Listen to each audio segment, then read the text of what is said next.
Գյուրջան Կասկադ, հասանելի բնակարաններ 65 ամիս մարման ժամկետով։ Ներարկեք, թե երբ են տեղի ունենալու 2026 թվականի Հայաստանի Հանրապետության խորհրդարանական ընտրությունները, սա շատ հետաքրքիր հարց է, 60.7%-ը մեզ ճիշտ է պատասխանել, ասել է այո 2026 թվականի հունիսի 7-ին։ Սակայն 17.5%-ը ասել է այո եւ սխալ պատասխան է տվել, այսինքն սխալ օր է նշել։ Եվ 21.8%-ը մեզ պատասխանել, որ գիտի երբ է, որ լինելու է խորհրդարանական ընտրություն, սակայն չի մտաբերում, թե որ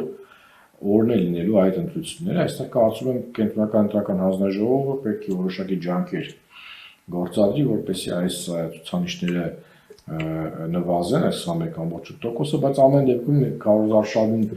զուգընթաց կարծում եմ այս ցուցանիշը կնվազի եւ ավելի շատ մեր քաղաքացիներ կիմանան, թե երբ է տեղի ունենալու կոնկրետ օրը այդ ընտրությունները։ Ինչ է կարծում 2026 թվականի Հայաստանի Հանրապետության խորհրդարանական ընտրությունները կանցնեն արդար, թե կլինեն կեղծիքներով։ 26%-ը նշել է, որ միանշանակ արդար, 22.3%-ը նշել է ավելի շուտ արդար, ավելի շուտ կեղծիքներով կանցնել նշել է 20.2%-ը եւ միանշանակ կեղծիքներով նշել է 21.1%-ը։ Դժվարացել է այս հարցին պատասխանել 10.5%-ը։ Այստեղ ուզում եմ բարձրաձայնել, որ երբ մենք խոսում ենք կեղծիքներով, այստեղ հստակ չի տարանջատվում, թե կեղծիքներ ում կողմից, իշխող ուժի կառավարության կողմից, թե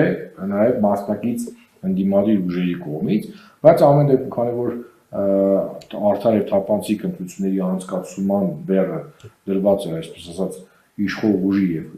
կառավարության վրա, կարծում եմ սա ավելի շատ պետք է հասցեագրել դեպի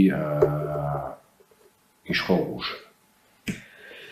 Եթե խորհրդարանական ընտրությունները անցնեն անարդար, պատրաստ եք արդյոք դուրս գալ փողոցային պայքարի արդարություն հաստատելու համար։ Միանշանակ այո նշել է 36.6%-ը, 9.9%-ը նշել է ավելի շուտ այո, այսինքն դեռ թե 45%-ը կարծում եմ, որ իրենք պատրաստ կլինեն, եթե լինեն կեղծիքներ, իհարկե ակնհայտ դուրս գալ եւ պաշտպանել իրենց ընտրական իրավունքը։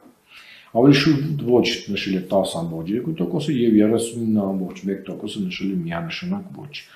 4.3%-ը տատանվում է, դժվարանում է պատասխանել այս հարցին։ Սա շատ հետաքրքիր եւ օգտակար հարց է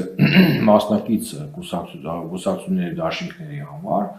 որտեղից կցանկանայք տեղականալ կուսակցությունների եւ դաշինքների նախընտրական ծրագրերի մասին։ Այստեղ եւս մի քանի պատասխանի հնարավորություն կա, հետեւաբար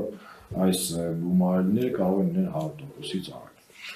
Եվ այսպես 47.6%-ը նշել է սոցիալական ցանցեր, Facebook, Instagram, TikTok,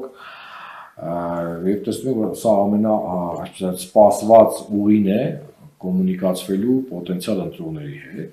17.6%-ը նշել է կուսակցությունների եւ դաշինքների կողմից կազմակերպված համայնքային հանդիպումները։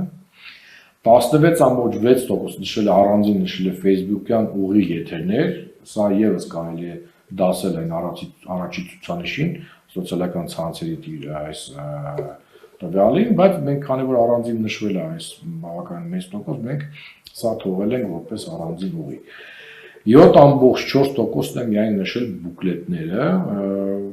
հետեւաբար մենք նաեւ հորդորում ենք, որպեսզի խնայեն ծառերը եւ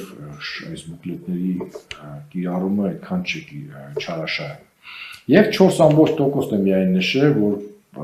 ցանկանում են ծանոթանալ կուսակցությունների եւ դաշինքների վեբ կայքերից։ Եվ միայն 1.8%-ը, սա էլ է շատ կարևոր նշել, որ նշել են պաստառներ եւ բիլբորդներ։ Այլ տարբերակներ նշել են 11.9% եւ դժվարացել է այս հարցին պատասխանել 8.9%-ը։